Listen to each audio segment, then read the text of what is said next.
Стратегических высот на Восточном фронте было несколько – Нуарху, Цагира и Лабра. Именно отсюда враг обстреливал близлежащие села, используя весь свой военный арсенал, в том числе и запрещенные игольчатые снаряды. Село Лабра грузинские войска оккупировали в конце декабря 1992 года. Подтянув резервы, они неоднократно предпринимали попытки захвата села Кутол и выхода к предгорьям Кадорского хребта.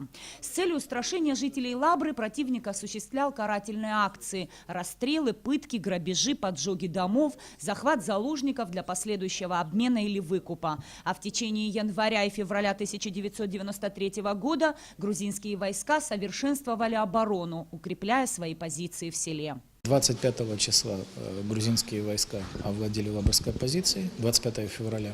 Соответственно, создалась угроза наступления на село Кутол. Далее, по направлению Кадорского хребта. И для ликвидации этой угрозы была предпринята Лабрская наступательная операция. 1 марта 1993 года она началась. Удалось село отбить. Окончательно село удалось освободить 9 марта. И с этого момента уже противник не входил в Лабру. Некогда густонаселенное село для врага представляло особую ценность. Именно здесь планировалось расколоть Восточный фронт на две части, ослабив позиции нашей армии. Во второй половине февраля командованием Восточного фронта была разработана операция по освобождению села Лабра. 1 марта в наступление перешли группа Апсны, Дельфин, Дельфин-1, Кама, Катран, Кындык, Малыш, Маугли, Моряк, Стрелец, Тамыш, Чегем. В этот же день наступательная операция завершилась успехом. Лабра была освобождена от врага. Грузинские военные бежали без оглядки, оставив на поле боя все вооружение и технику. За весь период с 26 февраля по 10 марта на Лабрском направлении было подбито и уничтожено 9 танков, 3 БМП, 1 установка «Град» и 1 зенитная установка. У противника было захвачено 3 пушки, 7 минометов, 3 пулемета, до 80 единиц стрелкового оружия и несколько БМП.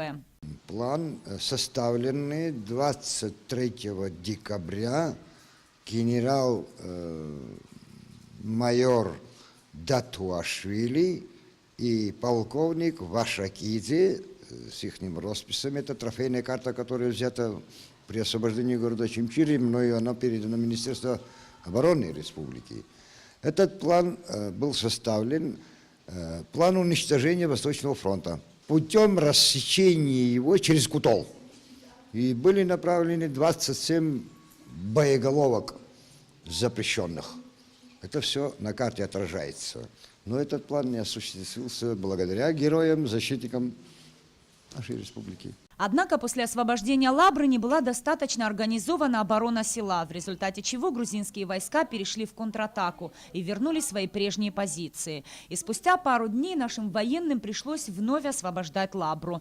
Для этого была спланирована повторная операция, в результате которой 4-километровый выступ, расположенный на господствующей высоте, был атакован и ликвидирован. Противник, получив большой урон в живой силе и технике, отступил. Все последующие попытки грузинских войск контратаковать не увенчались успехом. Изначально на границе между Лаброй и селом Кутол была организована первая позиция кутолцами. И Нижняя Лабра была освобождена вместе с силами группы объединенные. И в Нижней Лабре была создана первая позиция, где занимали наши боевики, это кутолцы и Чегем. Конечно, были жертвы, раненые. Но Лабра была освобождена, и мы закрепили там окончательную позицию, где грузинские войска не смогли на 1 сантиметр подняться. Это была окончательная операция, окончательный бой в Лабрах. 25-летний юбилей начала освободительной операции в селе Лабра организаторы мероприятия решили отметить не совсем обычным способом. После традиционной встречи в стенах Кутолской средней школы они направились в Лабру. По дороге было несколько остановок. Молодые люди имели возможность не только увидеть своими глазами те самые места ожесточенных боев, но и прикоснуться к самой истории Отечественной войны народа Абхазии. Наша цель музея боевой славы – работать с молодежью и с ветеранами. ветеранами, для того, чтобы по крупицам собирать нашу историю и сохранить ее для будущих поколений, для нашего народа, для нашей страны. И применить все это для патриотического и идеологического воспитания нашего поколения, наших молодого поколения. Если мы это не сделаем, не сохраним нашу историю, для будущих поколений недоступно будет все это.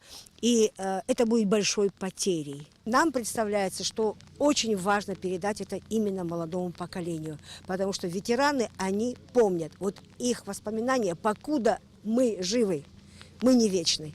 Нам надо передать это нашим детям. Алые гвоздики по количеству погибших. У этого мемориала в Лабре уже 25 лет поминают тех, кто отдал жизнь за свободу и будущее нашей страны. Нисфа Аршба, Алексея Гухава, Абхазское телевидение.